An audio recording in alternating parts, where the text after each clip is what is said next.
Good evening, Laker fans. It is February 20th, 2019. Lakers roster took a bit of a shakeup over the past 2 weeks, as also at the trade deadline, February 7th, passed us by, and the All-Star break as well. Tomorrow, the Lakers host the Houston Rockets at home at the Staples Center. I am Rachel A. Smith, your hostess, and welcome to my channel, the ras.lakergirl, home of the Lakers Scouting Report. Yes, I'm going to clarify that. What does it mean? Well, basically, I'm giving my channel a little more focus. I would like to focus on scouting the games. It's what I like to do. So I'm going to do it and enjoy it. So, next question. Who are they now? We've got quite a roster update. It is ridiculous how many players have missed a significant number of games this season due to that suspension. Last time we played the Rockets, that would be B.I. and Rondo. JaVale McGee had walking pneumonia, for goodness sake. So, Lakers, a lot of movement, but not quite as much as planned. Rondo broke his hand twice. Let me remind you, it's surgery 2 times, and he has recovered and returned. He's had 2 weeks break on that. LeBron pulled his groin, and remember, he missed the entirety of January. It's the most games he's ever missed as a player any season. So we did get him back shortly before the All-Star break. Basically, he did well there, decently enough. Team LeBron, since he was team captain, had a stunning 36-point third quarter comeback. The final was 178, 144, was it? Basically, Team LeBron won. So, he looked decent. Let's just hope his recruiting was just as decent, fans. So, expect his game averages to go up. That would be 3 points per game. The rest of the stat sheet will also improve for LeBron James after the All-Star break, as per usual. He's making that drive for the postseason, which we all need to do. More on that All-Star festivities. Kyle Kuzma, he's had that bum hip that's been slowing him down, keeping some of his numbers more inconsistent.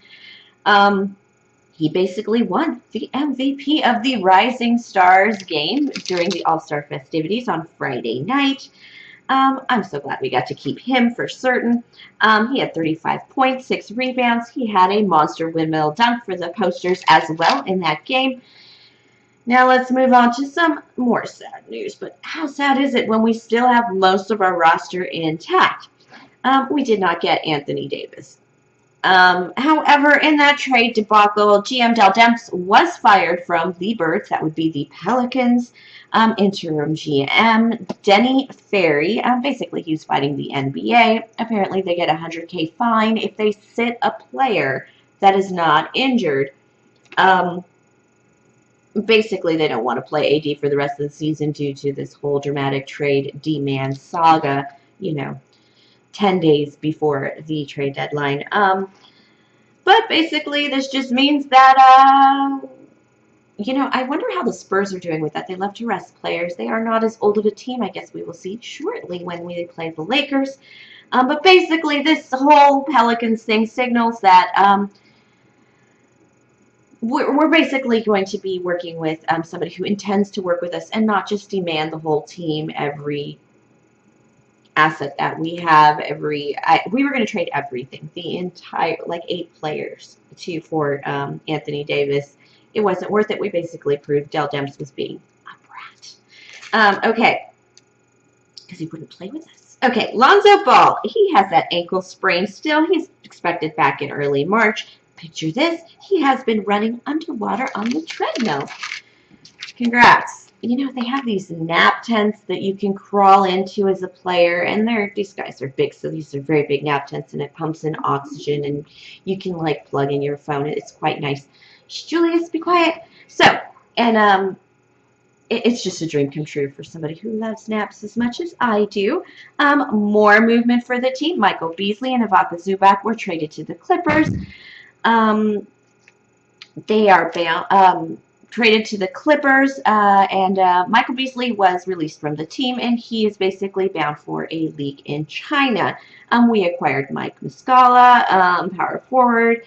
He is averaging 7 points, 4 rebounds for the regular season. We also lost Svi Mikhailu in that trade.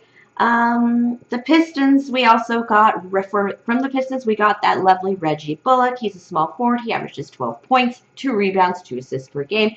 Those numbers are already higher playing with LeBron James. That's the kind of player we'd like to see. I was able to see him play 2 games. For us, the first game he came out, it was clear that he wasn't prepared. He did start for both games, and Josh Hart has a bum knee, sore knee. For that game against the Hawks, he gave us 15 points.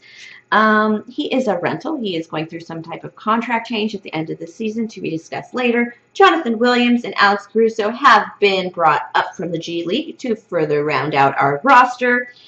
So where are we now? Well, it's a bit dismal, Lakers fans. Nothing to really celebrate too much over.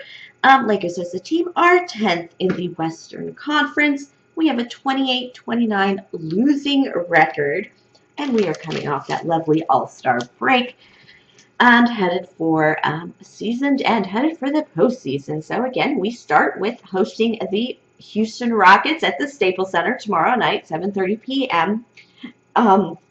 Rockets are 5th in the Western Conference. They have a 33-24 winning record. You have to have your head in the sand to not know that James Harden is basically playing a one-man show over there in Houston. He's averaging 30 points, 7 rebounds, 8 assists per game. He's had several games over 50. I believe 3 or 4 games over 50. He's had a 60-point game. And about half his games, he scores about 40 or more points. He is the highest usage player in the NBA. The second most highest usage player in the NBA is Joel Embiid, and he's just been cited.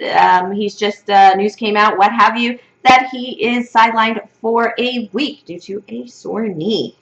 So most pundits and the talkies feel that James Harden is going to eventually burn out in the postseason as per usual, or succumb to injury, and the team will crash. The Rockets are also coming off that All-Star break. James Harden had 12 points in that showing, probably because he didn't have to play the whole game.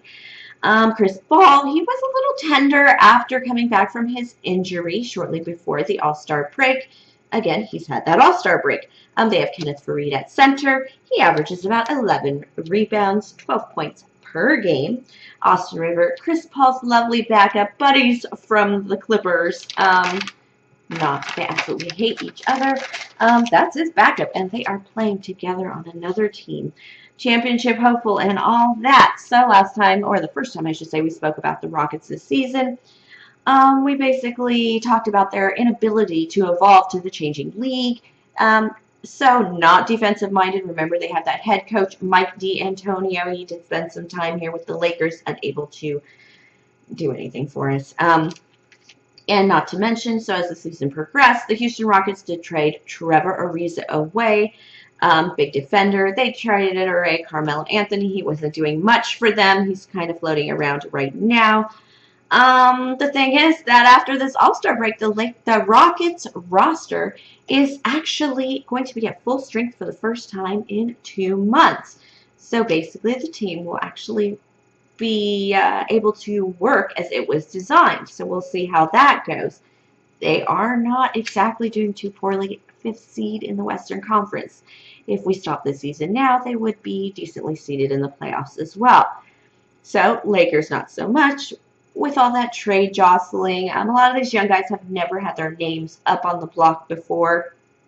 Not so after this whole Anthony Davis debacle. Bullock is actually being placed in a central role in a new system. He did play well, I can't deny that, but there will be some difficulty with that.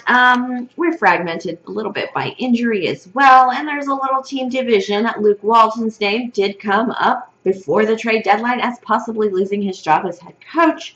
Lakers front office has basically reassured everyone that Luke Walton is probably going to stay for the rest of the season, most likely because there's no adequate replacement. So, but if he does take this team to the playoffs and he's able to show his influence and win LeBron over, I expect to see Luke Walton back. People say LeBron needs a coach he's comfortable with. I don't think so. LeBron does his own thing no matter what, so which could be part of the problem. We did see a game where a lot of the veterans were injured and the team rotated really well and played really well. Unfortunately, due to injury, it really burned out our youth and our core just did not do well. It was about 4 games. It's where Vaka Zubac basically made his trade value known. Great games for him, but he is bye-bye now. So, big goal this season is to make the playoffs. We want LeBron was brought here to bring us to the playoffs. We want Luke Walton to take us to the playoffs. We think our young core is just shy of being in the playoffs, but now with LeBron James and various other personnel from the veteran side of the world, we should be able to make the playoffs. Well, Lakers need to win 17 of their next 25 games in order to just make the playoffs in numbers alone. So it's not a matter of if they can win against the Rockets. They just got to win against the Rockets. It's a must-win. Basically, every game should be a must-win moving forward. Again, that's 7:30 p.m. at Staples Center against the Houston Rockets. I think we can win. I think we can win almost every night the way the team is built. There are some things that kind of shake that up a bit, but I really feel with this new playoff run, I expect it to be interesting, and I'm going to love covering those scouting for all 25 games for you guys. Thank you for listening. I am the RAS.Laker girl, and thank you for watching my channel. Enjoy the game tomorrow night, Laker fans. Good luck, Lakers, and good night.